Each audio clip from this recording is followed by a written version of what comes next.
موضوع الدرس في صفات المؤمنين سورة الحديد تفسير ابن كثير. الحمد لله رب العالمين والصلاة والسلام على أشرف الأنبياء وسيد المرسلين سيدنا محمد وعلى آله وأصحابه أجمعين. اللهم صل على سيدنا محمد وعلى آل سيدنا محمد كما صليت على إبراهيم وعلى آل إبراهيم في العالمين إنك حميد مجيد. أعوذ بالله من الشيطان الرجيم. بسم الله الرحمن الرحيم. إن المصدقين والمصدقات وأقرضوا الله قرضا حسنا يضاعف لهم ولهم أجر كريم. والذين آمنوا بالله ورسله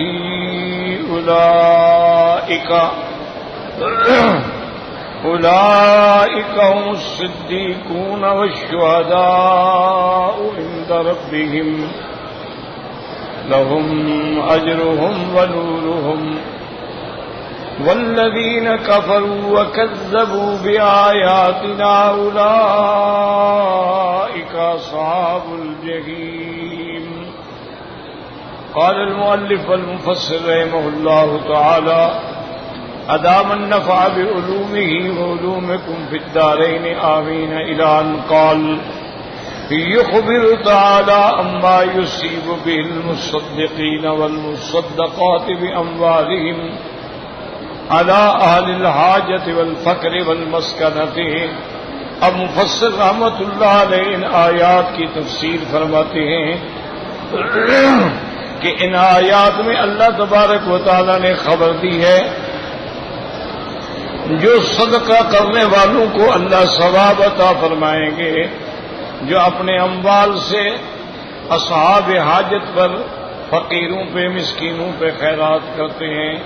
وَأَقْرَضُوا اللَّهَ قَرْضًا حَسَنًا أَيْ دَفَعُوهُ بِنِيَّةٍ خَالِصَةٍ ابْتِغَاءَ مَرْضَاتِ اللَّهِ. اور وہ جو کچھ بھی دے رہے ہیں اللہ کی خالص رضا کے لیے. لا يريدون جزاء ممن أوتوه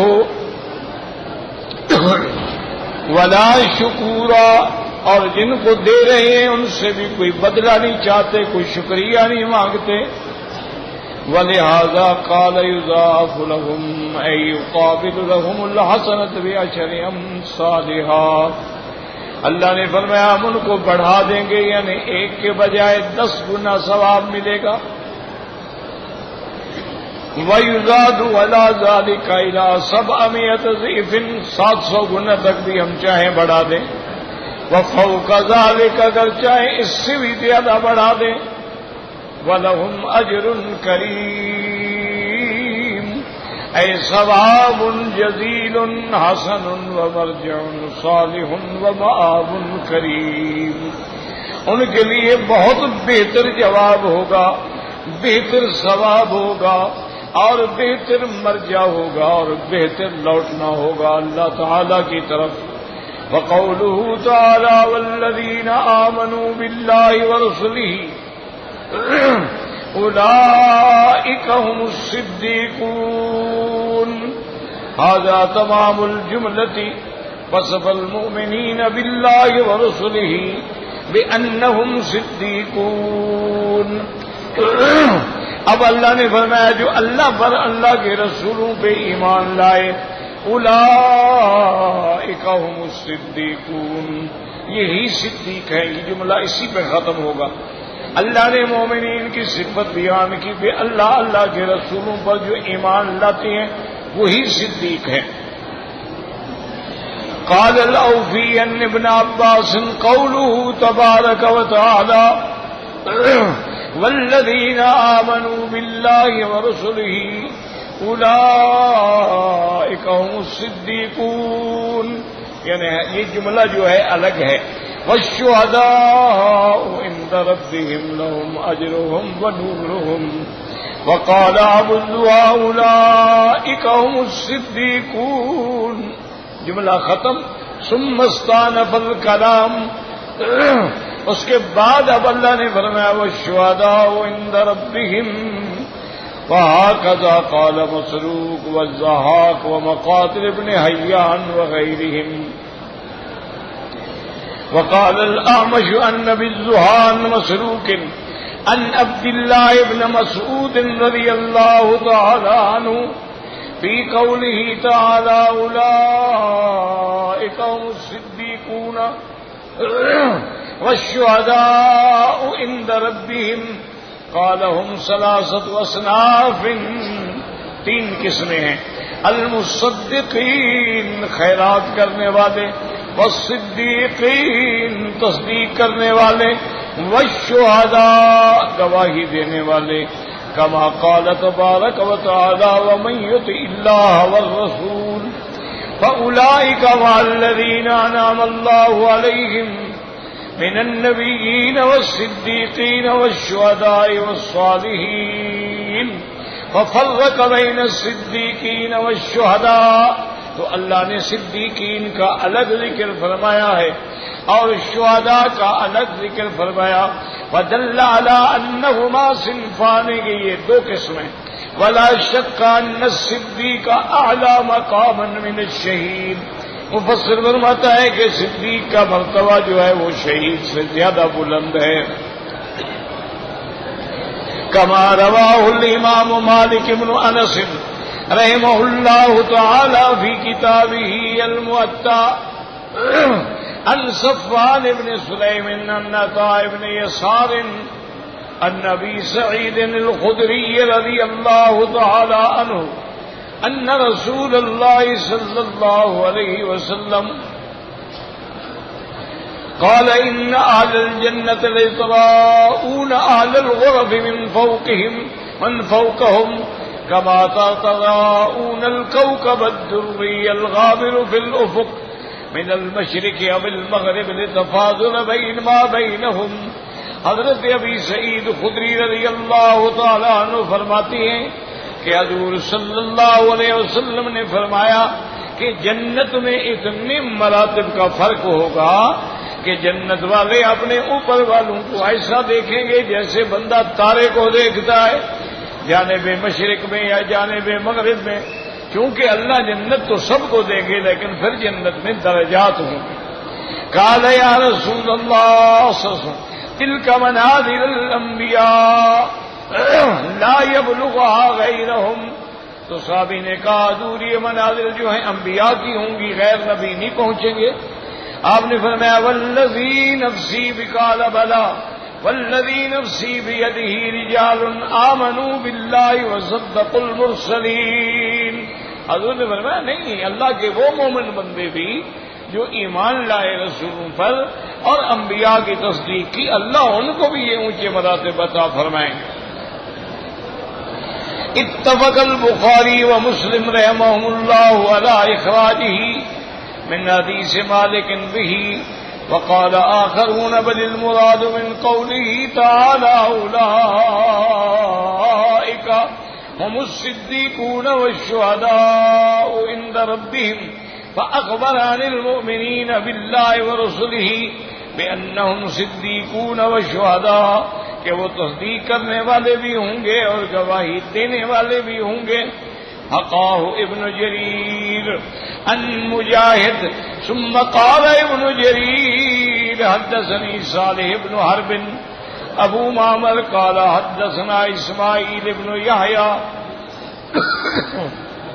حدثنا ابن عجلان عن زید بن اسلم عن البراء بن عازب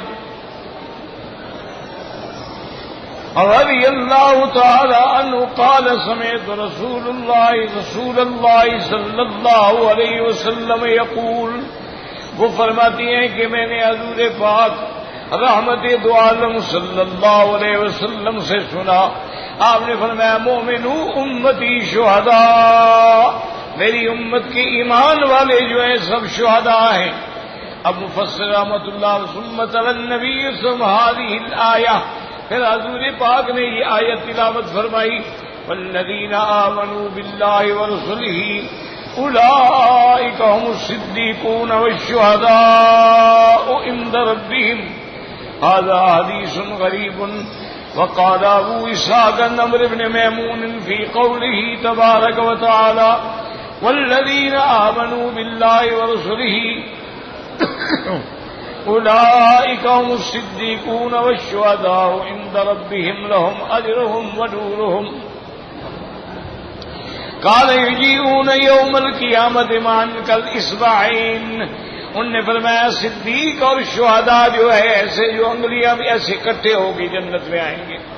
وقوله تبارك وتعالى والشهداء عند ربهم أي في جنات النعيم كما جاء في الصحيحين أن أرواح الشهداء في حواسر طير خضر تصرخ بالجنة حيث شاءت ثم تأوي إلى تلك القناديل فاطلع عليهم ربك اطلاعا فقال ماذا تريدون فقالوا نحب أن تردنا إلى الدار الدنيا فنقاتل فيك ونقتل كما قتلنا أول مرة فقال إني قد قضيت أنهم إلي لا يرجعون.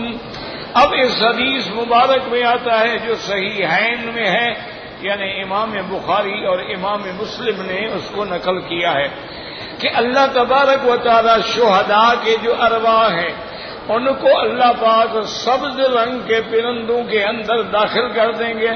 تصرح بالجنت حیث شاءت، وہ جنت میں کھائیں گے پیئیں گے جہاں چاہیں. ثم تاوی الی تلک القنادیل، اس کے بعد پھر وہ پنجروں میں آئیں گے. اللہ تبارک و تعالیٰ پوچھیں گے ان سے ماذا تریدون، کیا چاہتے ہو؟ قالوا نحب ان نرد الی دار الدنیا، وہ کہیں گے مولا ہمیں ایک دفعہ پھر دنیا میں بھیج، تیرے راستے میں جہاد کریں اور اللہ کے راستے میں پھر شہید ہو جائیں. فقال انی قد قضیت انہم الی لا یرجعون، اللہ فرمائیں گے کہ میرا فیصلہ ہو چکا ہے کہ اب دنیا میں پھر کوئی نہیں لوٹے گا. وقوله تبارک وتعالی لهم اجرهم ونورهم أي لهم من الله أجر جليل ونور عظيم يسعى بين أيديهم وهم في ذلك يتفاوتون بحسب ما كانوا في الدار الدنيا من الأعمال. ان کے لیے اللہ تعالیٰ کی طرف سے بہت بڑا ثواب بھی ہوگا اور اللہ ان کو نور بھی عطا فرمائیں گے جو ان کے آگے بھی ہوگا دائیں بھی ہوگا، اور اس کے اندر بھی ان کے درجات ہوں گے جیسے دنیا میں ان کے اعمال کے درجات ہیں. تو ان آیات مبارکہ میں 3 لوگوں کا اللہ نے ذکر کیا ہے. ایک تو وہ ہیں جو اللہ کے راستے میں خیرات کرتے ہیں، لیکن یہ بات یاد رکھیں کہ خیرات کرنا جو ہے یہ اللہ کو بڑا محبوب ہے، لیکن شرط یہ ہے کہ خیرات ہو مال حلال سے ہو،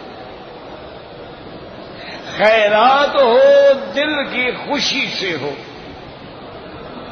خیرات ہو جبکہ اس چیز کی خود تمہیں حاجت ہے، تمہیں خود بھی ضرورت ہے لیکن تم دوسرے پہ خرچ کر رہے ہو. خیرات دینے کے بعد اس کو احسان جتلا کر یا اس کو تکلیف پہنچا کے اپنے اجر کو بھی باطل نہ کیا جائے، تو یہ انفاق جو ہے یہ بہت بڑی عظیم اللہ کی نعمت ہے. اور یہ بھی یاد رکھیں کہ اللہ کا وعدہ ہے کہ ما انفقتم من شیء فهو یخلفہ، جو تم اللہ کے راستے میں خرچ کرو گے اللہ اس کا بدلہ دے. اسی طرح میرے مدنی پاک نے رحمت دو جہاں نے فرمایا، حضرت بلال رضی اللہ تعالی عنہ کو فرمایا کہ انفق بلالا انفق بلالا، بلال خرچ کرو اللہ کے راستے میں. وَلَا تَخْشَىٰ عَلَىٰ ذِي الْعَرْشِ إِكْلَالًا، عرش والے پر تم کیوں خیال کرتے کہ ہمیں بھوکا مار دیں؟ تو ایک تو آیا اللہ کے راستے میں خرچ کرنے والا، اور دوسرا آیا صدیقین، اللہ کے رسولوں پر ایمان لانے والے، تصدیق کرنے والے۔ بھائی بیٹھ جاؤ اللہ کے بندے، ایک بعد میں آتے ہو، پھر لوگوں کی گردنیں پھلان کے آگے آتے ہو۔ انا للہ و انا الیہ راجعون۔ جو بعد میں آئے جہاں جگہ ملے پھر بیٹھ جائیں، یہ تو نہیں جو پہلے بیٹھے ان کے اوپر سے گزرے۔ لا حول ولا قوت الا باللہ العلی العظیم۔ تو بہرحال سمجھ لیں یہ تو ہے صدیقین، وہ ہیں جو اللہ کے رسول اور ان کے جمیع احکام کی تصدیق کرنے والے۔ اچھا، اسی طرح جیسے خیرات کرنے والوں میں بھی درجات ہیں، تو تصدیق والوں میں بھی درجات ہیں۔ اس کے بعد تیسری قسم آئی تھی شہداء، اور میں نے عرض کر دیا تھا کہ شہداء میں دو ترجمے ہیں۔ ایک تو شہید اس کو کہتے ہیں جو اللہ کے راستے میں لڑتے لڑتے لڑتے شہید ہو جائے۔ شہید کا بہت بڑا مقام ہے، اسی لیے سیدنا امیر المؤمنین حضرت عمر ثانی الخلفاء وزیر النبی المصطفیٰ رضی اللہ تعالی عنہ وارضاہ ہمیشہ دعا مانگتے تھے کہ اللہم اجعل موتی شہادتا فی سبیلک واجعل فی بلد رسولک صلی اللہ علیہ وسلم، کہ یا اللہ ایک تو مجھے شہادت کی موت دینا، اور دینا بھی محمد مدنی کے شہر مدینہ منورہ میں۔ تو اب حیرت ہوتی تھی کہ بھی حضرت عمر دعا مانگ رہے ہیں تو مدینے میں حضرت عمر کیسے شہید ہوں گے؟ مدینہ منورہ میں تو اسلام کا غلبہ ہے، اور اللہ کی رحمت سے وہاں اسلام کی طاقت ہے کہ منافقین بھی مٹ گئے، کفار بھی مٹ گئے، مشرکین بھی مٹ گئے، اوس و خزرج کے قبائل بھی مسلمان ہو گئے، اور ما حول المدینہ المنورہ بھی فتوحات ہو گئے۔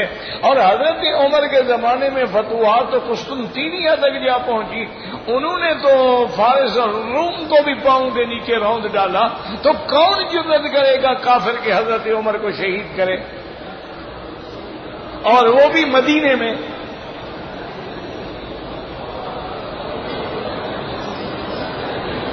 لیکن حضرت عمر رضی اللہ تعالیٰ عنہ کی دعا تھی، اللہ کی شان ہے۔ ایک مجوسی تھا، غلام تھا صحابی کا،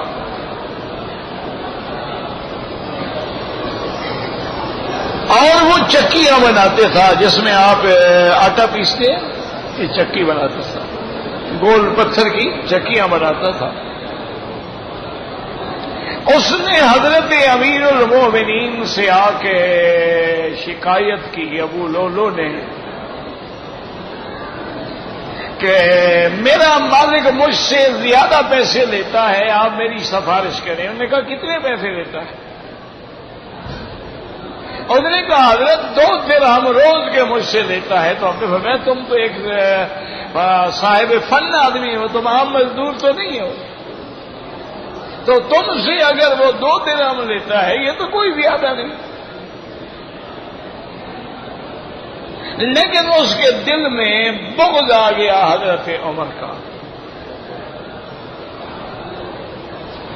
ایک دن حضرت عمر رضی اللہ تعالی عنہ نے اس کو بلایا اور کہا کہ مجھے بھی ایک چکی بنا دو، اور جو اس کی مزدوری ہے وہ بھی بتلا دو۔ اس نے کہا آپ کو تو میں ایسی چکی بنا دوں گا کہ ایسی چلے گی کہ بند ہی نہیں ہوگی۔ جب وہ چلا گیا تو حضرت عمر نے اپنے ساتھیوں سے کہا یہ بدبخت مجھے قتل کا اشارہ کر کے جا۔ کہ یعنی آپ کے قتل کرنے کے بعد جتنے جو ہے اسلام میں وہ چل پڑیں گے، پھر وہ رکیں گے ہی نہیں۔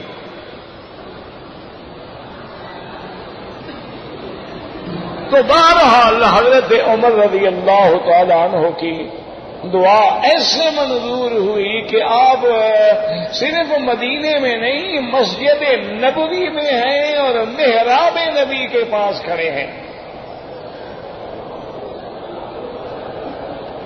صفیں درست کر رہے ہیں، اور اسی عالم میں وہ بدبخت صف میں چھپا ہوا تھا۔ اس کے بعد 2 دھارا خنجر تھا، یعنی ادھر بھی رکتا ادھر بھی رکتا، اور اس کو اس نے زہر میں کئی دن بجھا کے رکھا تھا۔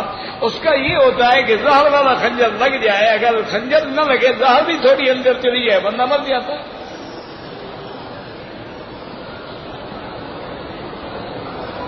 اس نے اتنی تیزی سے حملہ کیا کہ سیدنا امیر المومنین حضرت عمر کا پیٹ مبارک پورا کاٹ دیا،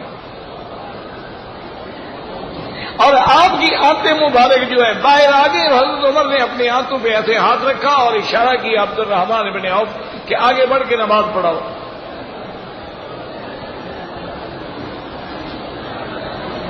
صحابہ فرماتے ہیں ہمیں پتہ ہی نہیں چلا کہ اتنا بڑا واقعہ ہو گیا ہے، صرف ہم نے نماز میں امام کی آواز بدلی ہوئی محسوس کی کہ یہ آواز عمر کی تو نہیں ہے۔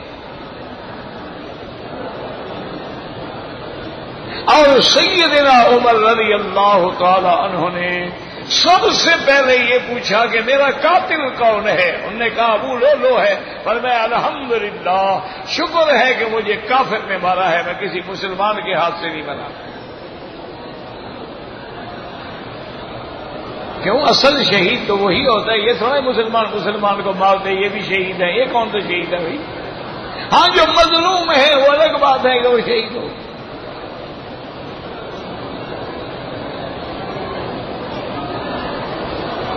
تو حضرت عمر رضی اللہ تعالیٰ عنہ فوراً طبیب آ گئے، جراح آ گئے، خلیفہ ثانی ہے، اور انہوں نے جلدی سے دوائی ملائی، دودھ میں آپ کو دیا، لیکن دودھ باہر نکل آیا، اندر نہ جا سکا۔ حضرت عمر نے فرمایا بس کچھ نہ کرو، اب میرے جانے کا وقت آ گیا ہے، میں نے موت مانگی تھی، شہادت کی، اللہ نے دے دی۔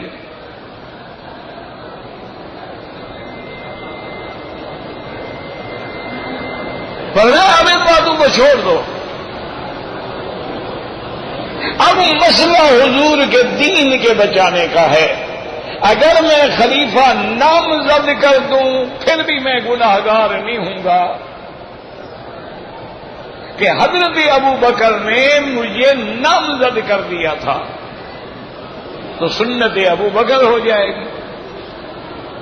لیکن میں نامزد نہیں کرتا، میں 6 آدمیوں کی کمیٹی بناتا ہوں، مشورہ کرنے اور اہل مدینہ سے رائے لینے، لیکن میرے بیٹے کو نہیں بنانا ہے۔ میرا بیٹا کمیٹی میں تو ہوگا لیکن وہ خلیفہ نہیں بنے گا۔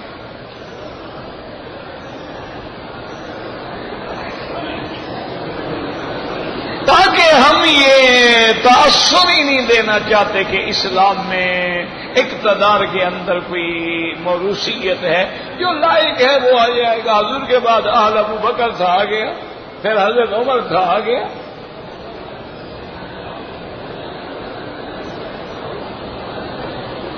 اور اس کے فوراً بعد اپنے بیٹے سے فرمایا عبداللہ سے کہ فاذهب الی عائشہ، تم جلدی کرو اور بی بی عائشہ کے دروازے پہ جاؤ اور ان کو جا کے میرا سلام کہو، لیکن لا تقل لها امیر المؤمنین، اس کو یہ نہ کہنا کہ مجھے امیر المؤمنین عمر نے بھیجا ہے، کہنا ارسلنی عمر، مجھے عمر نے بھیجا ہے، یہ میرا ذاتی مسئلہ ہے،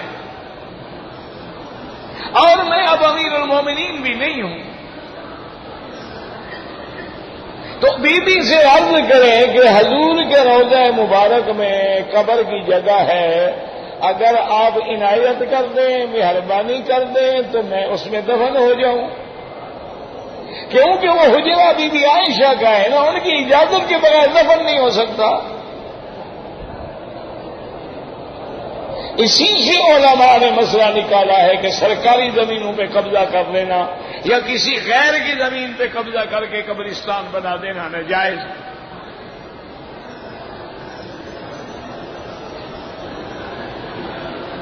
حضرت عبداللہ ابن عمر آئے، سیدہ عائشہ کے دروازے پہ آپ نے آواز دی، پوچھا بیٹا کون ہے؟ آپ نے فرمایا عبداللہ ابن عمر ہوں۔ بی بی رو رہی تھی اندر، تو پتہ لگ گیا تھا کہ حضرت عمر شہید ہو گئے۔ فرمایا کیا بات ہے؟ انہوں نے کہا مجھے عمر نے بھیجا ہے، وہ آپ سے درخواست کرتے ہیں کہ اگر روضہ مبارک میں دفن ہونے کی اجازت دے دیں۔ انہوں نے کہا بیٹا وہ جگہ تو حقیقتاً میں نے اپنے لیے رکھی تھی کہ ایک حضور ہوں گے، ایک میرا ابا ہوگا، ایک میری قبر ہو جائے گی، لیکن عمر نے مانگی ہے تو مجھ سے عمر زیادہ حقدار ہے، میں اللہ کے نبی کے وزیروں کو جدا نہیں کرنا چاہتا، بالکل اجازت ہے۔ اب عبداللہ ابن عمر آئے تو حضرت عمر بالکل دروازے کی طرف دیکھ رہے تھے کہ کیا بی بی فیصلہ کرتی ہے۔ آتے انہوں نے کہا کہ اب شریعہ ابھی ابا مبارک ہو، امہات المومنین نے اجازت دے دی ہے، اور میں عبداللہ سنو، جب میرا جنازہ تیار ہو جائے میرا جنازہ اٹھا کے بی بی کے دروازے پہ لے جانا، پھر اجازت مانگنا۔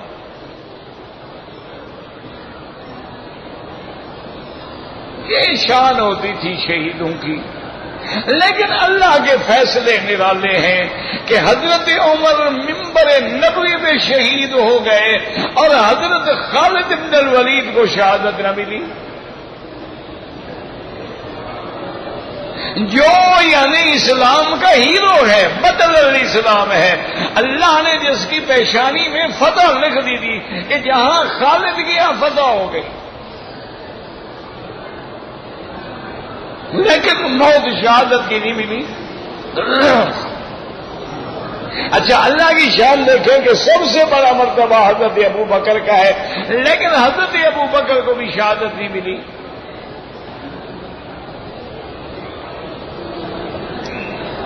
اسی لیے پہلے دور میں ایک پادری نے ہمارے ایک عالم پر اعتراض کیا کہ آپ کہتے ہیں اللہ آپ کا عادل ہے، عدل فرماتا ہے، ظلم سے منزہ ہے، اور ادھر آپ کہتے ہیں ابو بکر افضل ہے، لیکن ان کو تو شہادت نہیں ملی۔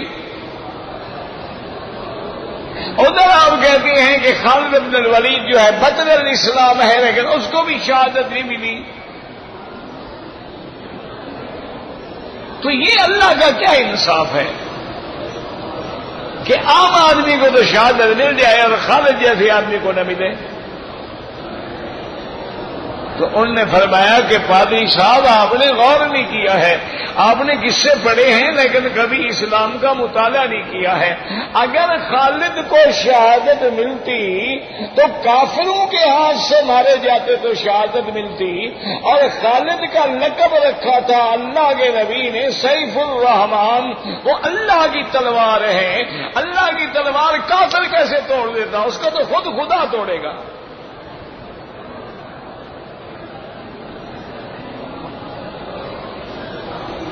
باقی انہوں نے کہا تم کہتے ہو حضرت ابو بکر کو شہادت نہیں ملی، وہ تو تصویر ہے محمد مصطفیٰ کی، حضرت محمد کا بھی نواسے شہید ہوئے ہیں حضرت حسین، اور ابو بکر کا بھی نواسا شہید ہوا عبداللہ ابن زبیر، نہ حضور کو شہادت ملی نہ ابو بکر کو ملی۔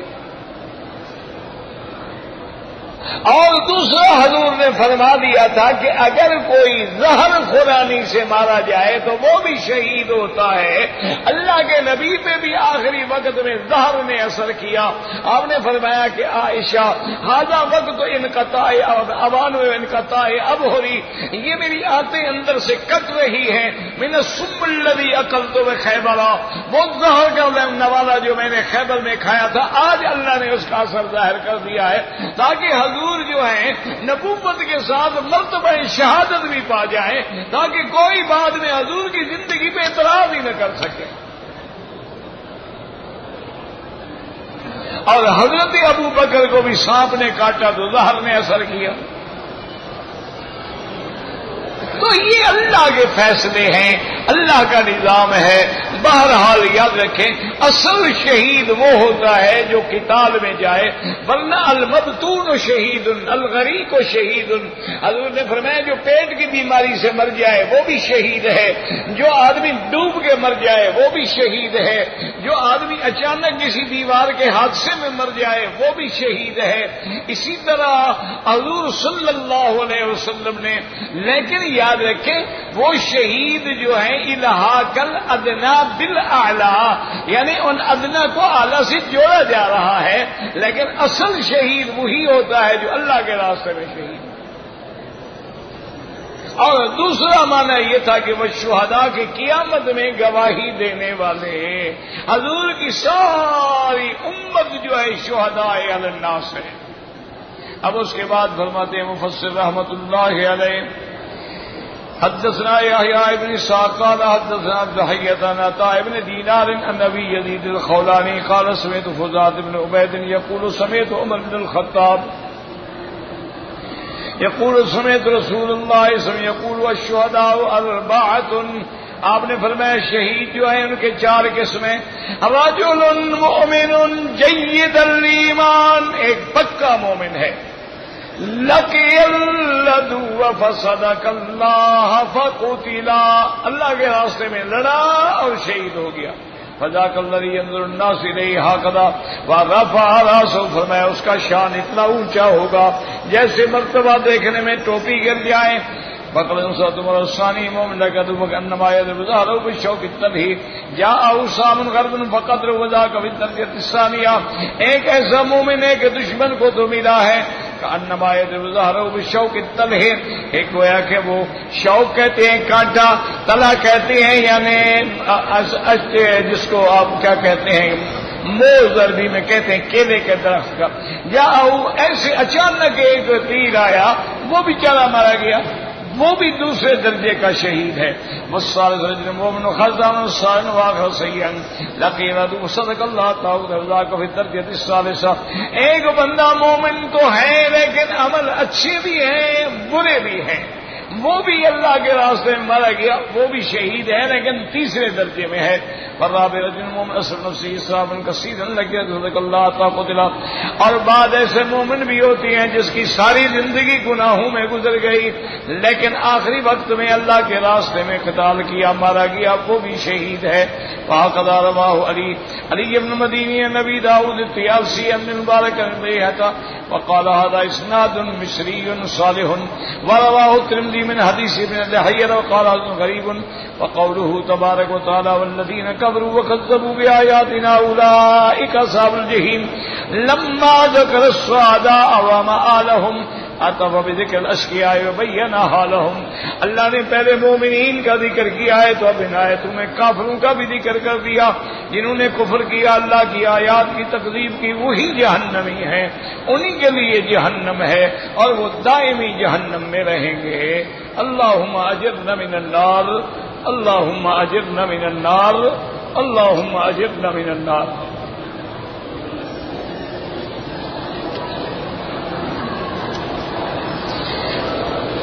کہتے تھی کہ اگر حضور صلی اللہ علیہ وسلم کے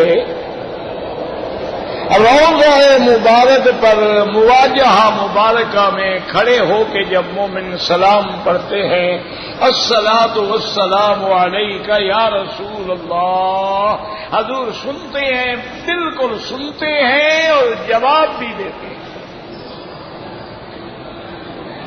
صحیح حدیث ہے ابو داؤد میں، ما من مسلم یسلم علی الا رد اللہ علی روحی فارده السلام او کما قال النبی صلی اللہ علیہ وسلم۔ حضور نے، اور دوسری حدیث ہے، حضور نے فرمایا کہ جو درود شریف تم دور سے پڑھتے ہو اللہ فرشتوں کے ذریعے مجھے پہنچاتے ہیں، لیکن جب میرے سامنے روضے پہ کھڑے ہوتے ہو تو میں سنتا بھی ہوں اور اس کا جواب بھی دیتا ہوں، کیونکہ یاد رکھو کہ تمام انبیاء اپنے قبروں میں زندہ ہیں، ان کی حیات کا منکر دنیا میں صرف ایک فرقہ کرامیہ ہے جو انبیاء کی حیات کا انکار کرتا ہے. ہاں لیکن آپ بھی آگے نہ بڑھیں. وہ حیات برحق ہے لیکن عالم برزخ کی حیات ہے. یہ عالم دنیا ہے، وہ عالم برزخ ہے، اس کے بعد عالم آخرت ہے.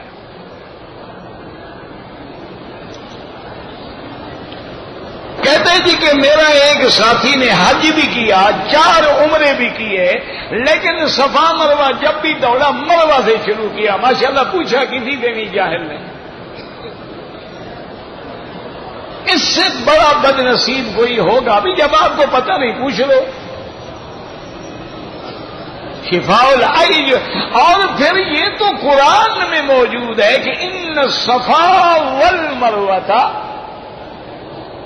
اللہ نے صفا کا ذکر پہلے کیا، مروہ کا ذکر بعد میں.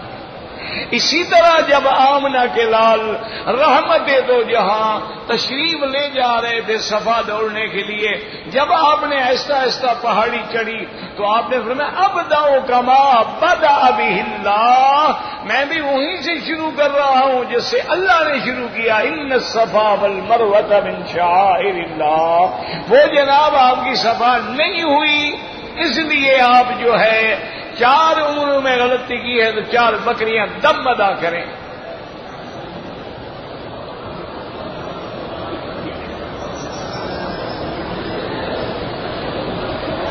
کہتے ہیں جی کہ اگر حالت احرام میں ایک آدمی کو شدید درد ہو جائے تو وہ دوائی وغیرہ جو ہے جیسے ویکس ہوتی ہے یا اور کوئی دوائی درد کو روکنے کے لیے لگا سکتا ہے بالکل. خوشبو لگانا منع ہے. یہ تو دوائی ہے، اس میں کون سی خوشبو ہے؟ حالت احرام میں خوشبو نہ لگائی جائے. اب یہ تو نہیں کہ وہ مر جائے دوائی بھی نہ لگائے.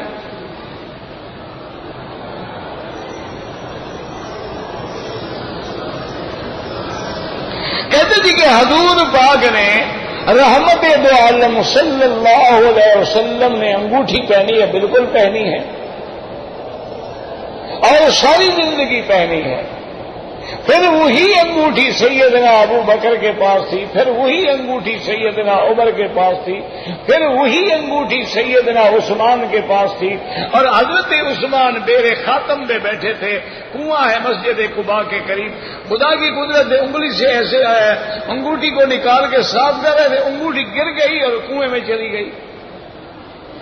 اس کنویں کا نام بھی بیر الخاتم ہے، اس خاتم یعنی انگوٹھی والا کنواں. تو حضور اب انگوٹھی کے بارے میں 2 باتیں ہیں. ایک تو ثابت ہے نا کہ حضور نے انگوٹھی پہنی. اب انگوٹھی کے بارے میں بعض محدثین اور علماء فرماتے ہیں کہ وہ انگوٹھی بھی تھی لیکن حضور کی مہر بھی تھی، اور اس پہ لکھا ہوا تھا محمد رسول اللہ، یعنی محمد رسول اللہ. تاکہ حضور جب بادشاہوں کو خط لکھتے تھے وہ مہر لگا دیتے تھے، تو وہ بطور مہر بھی استعمال ہوتی تھی اور انگوٹھی بھی تھی. ورنہ اب یہ کوئی، اور ایک حدیث میں یہ بھی آتا ہے کہ فسہ حبشی، حضور کی جو انگوٹھی تھی اس کا نگینہ حبش کا تھا. اب علماء کہتے ہیں کہ بھئی وہ نگینہ نہ ہو. اب ان حدیثوں کو محدثین جمع کرتے ہیں. وہ کہتے ہیں کہ حضور پاک نے پہلے انگوٹھی پہنی جس میں نگینہ تھا. پھر جب حضور کو بتایا گیا کہ جب آپ خط لکھتے ہیں تو باہر بادشاہوں کا یہ قاعدہ ہے کہ خط پہ اگر مہر نہ ہو تو وہ نہیں مانتے، تو پھر حضور نے انگوٹھی بنائی اور وہ مہر والی بنا دی. تو مانا یہ ہے کہ وہ بھی ثابت اور یہ بھی ثابت. اچھا، بعض علماء یہ کہہ دیتے ہیں کہ جی وہ تو مہر تھی نا، وہ انگوٹھی تو نہیں تھی نا، تو مہر ویسے بھی بنوائی جا سکتی تھی، انگوٹھی کی شکل میں بنوانے کی کیا ضرورت تھی؟ مہر ویسے بنوا کے حضور رکھ لیتے. لیکن اس کو انگوٹھی کی شکل میں بنانے کا مطلب یہ تھا کہ انگوٹھی کا پہننا بھی ثابت ہو جائے اور مہر کا کام بھی ہو جائے. اس لیے آپ نے وہ مہر والی انگوٹھی پہنی ہے. تو انگوٹھی پہننا جائز ہے، سنت ہے. باقی کوئی پتھر پہن لے، کوئی منع نہیں ہے، لیکن یہ عقیدہ نہ رکھے کہ یہ پتھر نفع دیتا ہے یا نقصان دیتا ہے.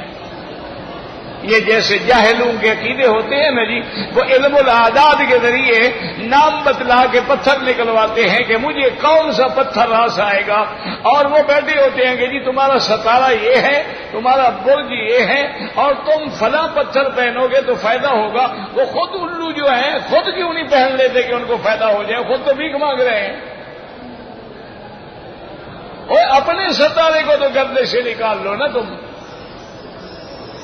لوگوں کے ستاروں کو گردش میں نکالنے کے لیے بیٹھے. بہرحال کوئی پتھر پہنو بالکل جائز ہے، لیکن نفع نقصان کا عقیدہ نہ ہو. ہاں ایک بات یہ ہے کہ بعض پتھروں میں اللہ نے فائدہ رکھا ہے. مثلا بعض پتھر ٹھنڈے ہیں، بعض پتھر گرم ہیں، بعض پتھروں میں گندھک ہے، بعض پتھروں میں معدنیات ہیں، سونا ہے، بعض پتھروں میں مقناطیسی کشش کے اثرات ہیں. آپ طائف جائیں آپ کے کان بند ہو جائیں گے. جب آپ پہاڑ پہ چڑھیں گے کان آپ کے بند ہو جائیں گے. اسی لیے کہ بلندی پہ جا رہے ہیں، اس لیے وہ اپنا ڈاکٹر کہتے ہیں کہ چونگم میں آدمی کوئی چیز چباتا رہے تاکہ اس کا منہ حرکت کرتا رہے تاکہ بند نہ ہو جائے. تو سیدھی بات ہے، اللہ اللہ کیوں نہ کرتا ہے؟ ضروری چونگم کھانی ہے؟ پتہ نہیں ڈاکٹروں کو بھی کیا ہو گیا ہے. بھائی تم نے منہ ہلانا ہے تو اللہ کے نام کے ساتھ ہلاؤ. اچھا بہرحال یہ ہے کہ بعض پتھر ایسے ہیں، جیسے ایک پتھر کا نام ہی پتھر چٹ ہے کہ آدمی پہنے تو اگر گردے میں پتھری ہو تو نکل جاتی ہے. اچھا اسی طرح ایسے پتھر بھی ہیں ان کے پہنے سے آدمی کے گردے کا درد ختم ہو جاتا ہے. یہ ہو سکتا ہے کہ اللہ نے آخر گل بنفشے میں بھی تو اللہ نے اثر رکھا ہے نا، سونف کھانے میں بھی تو اللہ نے اثر رکھا ہے نا جی. آپ جناب لونگ کھاتے ہیں ان میں بھی اثر ہوتا ہے، اسی طرح پتھروں میں، لیکن نفع نقصان کے مالک نہیں ہوتا.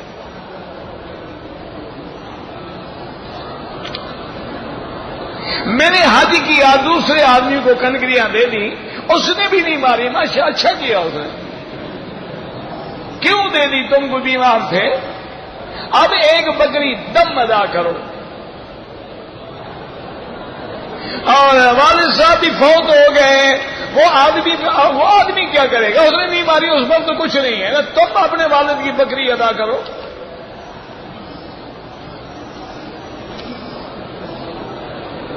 کہتے ہیں کہ رمضان المبارک کی تراویح جو ہے وہ با جماعت حضور پاک سے ثابت ہے. مانا یہ ہے کہ 1400 سال سے حضور کی امت غلطی کر رہی ہے. پتہ نہیں کیسے کیسے لوگوں سے ہمیں واسطہ پڑا، اور سب سے پہلے حضور نے جماعت کے ساتھ تراویح پڑھائی ہے. ایک رات، دوسری رات، تیسری رات صحابہ انتظار میں بیٹھے رہے، لیکن حضور پاک تشریف نہیں لے آئے. صحابہ کہتے ہیں ہم تو تڑپ رہے تھے کہ حضور آئے، قرآن سنیں، حضور ہمیں پھر پڑھائیں، اور حضور نہیں آ رہے تھے تو ہم نے کھانسنا شروع کیا تاکہ حضور سنے، لیکن حضور نہیں آئے. صبح جب حضور آئے تو آپ نے فرمایا میں سن رہا تھا جی تم لوگ کھانس رہے تھے، میں عمدن نہیں آیا کہ یہ ایسا مقبول عمل ہے کہیں اللہ میری امت میں فرض نہ کر دے اور تم ادا نہ کر سکو. تو حضور کا جماعت سے پڑھنا ثابت ہے. نعوذ باللہ صحابہ بدعت کرتے تھے کہ حضور سے ثابت نہ ہو اور صحابہ جماعت سے پڑھے. کوئی عقل کرو، حضرت عمر سے تمہیں کیوں بغض ہے؟ کہتے ہیں جی کہ فضائل اعمال جو کتاب ہے اس میں سب ضعیف حدیثیں ہیں. تو بھائی فضائل اعمال لکھنے والے حضرت شیخ الحدیث رحمت اللہ علیہ تو فوت ہو گئے، ان کی اولاد بھی موجود ہے، ان کا مدرسہ بھی سہارنپور میں موجود ہے، ان کے لاکھوں خلفاء اور مرید بھی موجود ہیں. سب کے جواب کے لیے آپ نے آخر مجھے کیوں ٹھیکیدار بنا دیا ہے؟ ان سے کیوں نہیں پوچھتے ہو؟ باقی یہ اعتراض کرنے والا جاہل ہے، جاہل مطلق ہے۔ اگر ضعیف حدیثیں فضائل میں حجت نہیں ہیں تو ترمذی سے، نسائی سے، ابن ماجہ سے، ابو داؤد سے تم نکال دو، ان سے ہم نکال دیں۔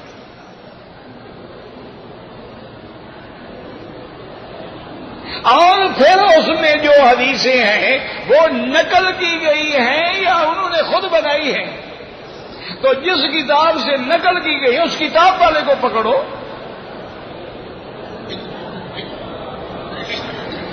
بس ایک ضد ہے، بغض ہے، کوئی نہ کوئی حل تو اعتراض کرنا ہے نا جی۔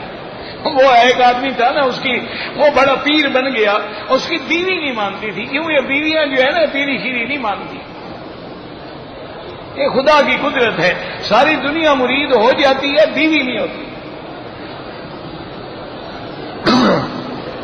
یہ ہنسنے کی بات نہیں، اللہ نے میرے مدنی کی نبوت کی گواہ بیوی کو کیوں بنایا ہے؟ یہاں سے مسئلہ نکلا ہے کہ بیوی جب گواہی دے گی تو اس سے بڑی گواہی دنیا میں کوئی نہیں ہوتی، چونکہ وہ اندر باہر کی رازدار ہوتی ہے، ورنہ بیوی تو مانتی ہی نہیں۔ جب بیوی مان جائے تو پھر تو نبوت پکی ہو گئی نا۔ اگر بیوی پیری مان جائے پھر تو پیر پکا ہے، لیکن بیوی پیری نہیں مانتی ہے۔ ایک پیر تھا، اس نے کہا اچھا میں بھی تمہیں منواؤں گا، تو ایک دن اس نے کہا کہ دیکھو آج دیکھا ہے نا، آج میں اڑ رہا تھا، دیکھا تھا مجھے اڑتے ہوئے، میں تیرے گھر کے اوپر بھی آیا تھا۔ اچھا، اس نے کہا اسی لیے ٹیڑھے اڑ رہے تھے، وہ تم تھے۔ ایک ضد ہے، نہیں ماننی ہے، فضائل اعمال بھی نہیں ماننی، 20 تراویحاں بھی نہیں ماننی۔ کیا اللہ ہدایت دے، ہم تو دعا کرتے رہتے ہیں اور ہمارے پلے میں تو کچھ نہیں۔ ہم تو کہتے ہیں کہ حضور کی امت کو نہ لڑاؤ، ان کتابوں کی وجہ سے لاکھوں نہیں کروڑوں لوگ مسلمان ہوئے ہیں، اور ان کی مقبولیت کا یہ عالم ہے کہ دنیا کے کونے کونے میں چل جاؤ وہ کتاب آپ کو ملے گی۔ تم نے کتابیں لکھی ہیں، 10 آدمی بھی نہیں پڑھتے۔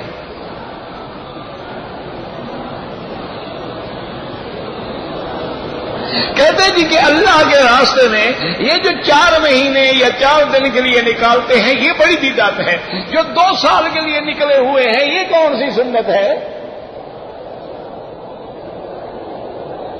ان کو تو کبھی تم نے نہیں کہا کہ 2 سال کے اقامے کے ویزے پہ آ گئے ہو، تمہاری بیوی بچے کا کیا ہوگا؟ تکلیف تمہیں دین کے نکلنے کے اور 40 دن کے نکلنے کا تو قرآن میں ہے، وَتَمَّ مِيقَاتُ رَبِّهِ 40 لَيْلَةً۔ اللہ نے موسیٰ علیہ السلام کو 40 راتیں بٹھایا ہے یا اس سے کم بٹھایا ہے؟ کیوں بٹھایا اللہ نے 40 راتیں؟ تو کوئی 40 راتوں میں حکمت تھی۔ مدینے میں کتنی نمازیں ہیں؟ 40 نمازیں، 40 حدیثیں یاد کرو تو عالم بن جاتے ہو، تو معلوم ہوا کہ 40 کے عدد میں حکمت ہے، اس لیے اللہ والوں نے اختیار کیا ہے۔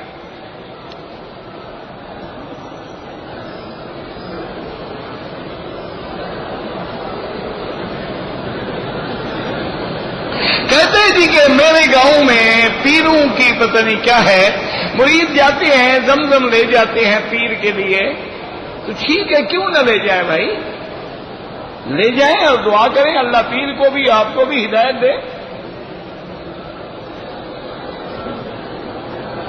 اگر ہم حضور پاک سے کہہ سکتے ہیں کہ آپ اللہ سے مجھے اولاد دے دیں، بالکل نہیں۔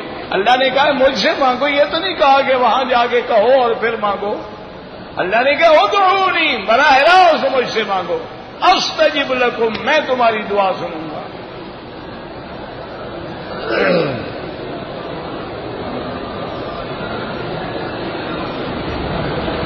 طواف زیارت کے بعد اگر صفا مروہ دوڑنی ہے اور آپ کا احرام منا میں کھل گیا ہے تو اب نہ اجتباء ہوگا نہ رمل ہوگا۔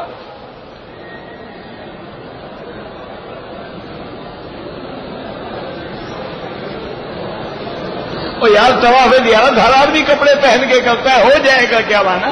احرام ہم نے قربانی کی، سر مڈایا کھول دیا، کپڑے پہن کے آئیں گے نا طواف زیارت کرنے کے لیے۔ کہتے جی کہ عصر کی 4 سنتیں جو ہیں بالکل پڑھا کریں، نہ پڑھیں تو گناہ کوئی نہیں۔ اللہ عالم عائش زندگی کا معنی میں آتا ہے، لیکن جب نام رکھ دیا جائے پھر ترجمہ نہیں کیا جاتا۔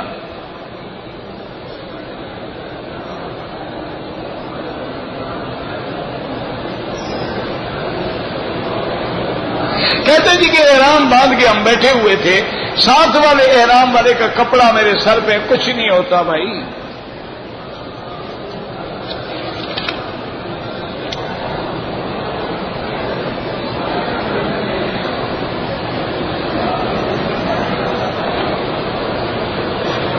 ہم مدینہ منورہ چلے گئے، واپسی پر ہم نے عمرے کی نیت نہیں کی ہے، پھر مسجد عائشہ سے جا کے ہم نے احرام باندھا۔ اب آپ پر ایک دم پڑ گئی کہ آپ کا مانا عمرہ تو آپ نے کرنا تھا، ورنہ مسجد عائشہ سے کیوں کیا؟ اس لیے آپ ایک بکری بطور دم ادا کریں۔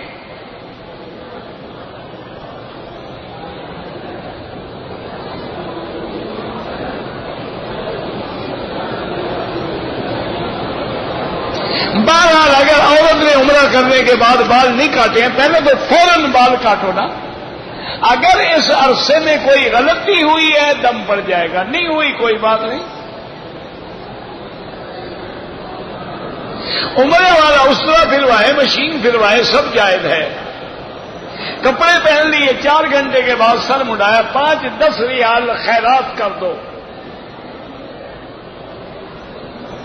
اگر ایک آدمی کی ماں کی قبر پکی ہے، اس کو ٹھیک کر دے، اچھی بات تو یہ ہے قبر کچی ہونی چاہیے۔ اب بن گئی چھوڑ دو، ورنہ علاقے والے تمہیں مار ڈالیں گے، کہیں گے کہ نہیں اب وہاں بھی ہو گیا۔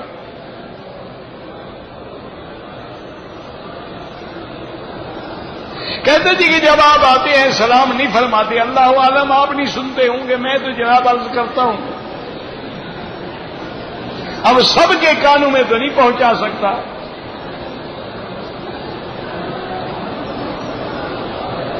ایک آدمی نابینا ہے، اس کا بیٹا حج بدل کرے کر لے۔ ایک آدمی نے حالت احرام میں چادریں بدل لی عمرے کی، کوئی بات نہیں۔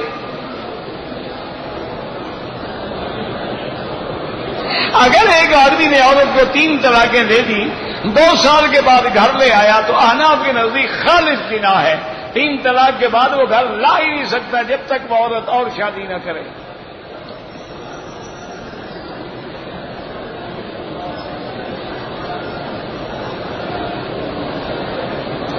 بہرحال آنے سے پہلے آپ کے سسر فوت ہو گئے تھے تو آپ کو ساس کو نہیں لانا چاہیے تھا، وہ عدت گزارتی گھر میں بیٹھ کے۔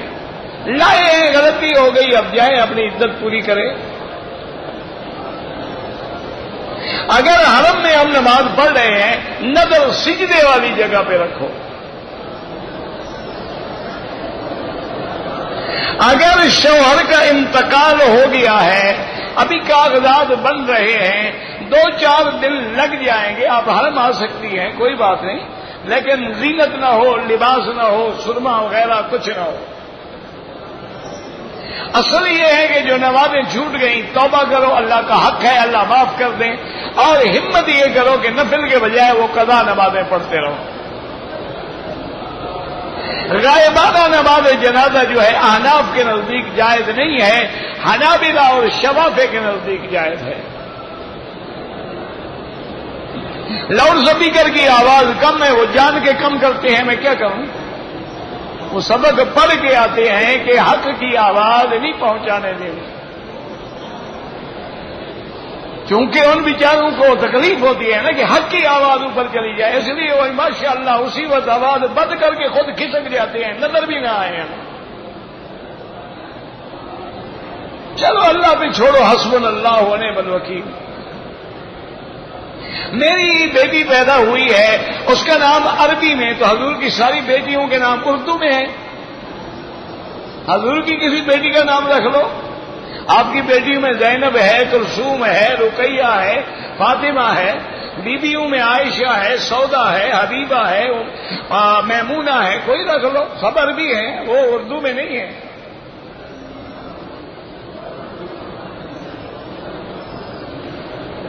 میرا مدینے میں خیرات کرنے کا ارادہ تھا، کچھ عورتیں مانگ رہی تھی، میں نے دے دیا، چلو ہو گیا اللہ۔ میری گھر والی گھر میں نماز پڑھتی ہے، بالکل اللہ اس کو بھی لاکھ کا اجر دیں گے۔ مسجد عائشہ سے مرد بھی عمرہ کر سکتے ہیں۔ اگر نفلی عمرہ کر کے اپنے مرحومین کو ثواب بھیجے، انشاءاللہ اللہ ثواب دیں گے۔ مجلس قرآن کی تصویر لینا، جس میں بندے ہوں تصویر لینا حرام ہے، وہ مجلس ہو، وہ طواف ہو، وہ کوئی چیز ہو۔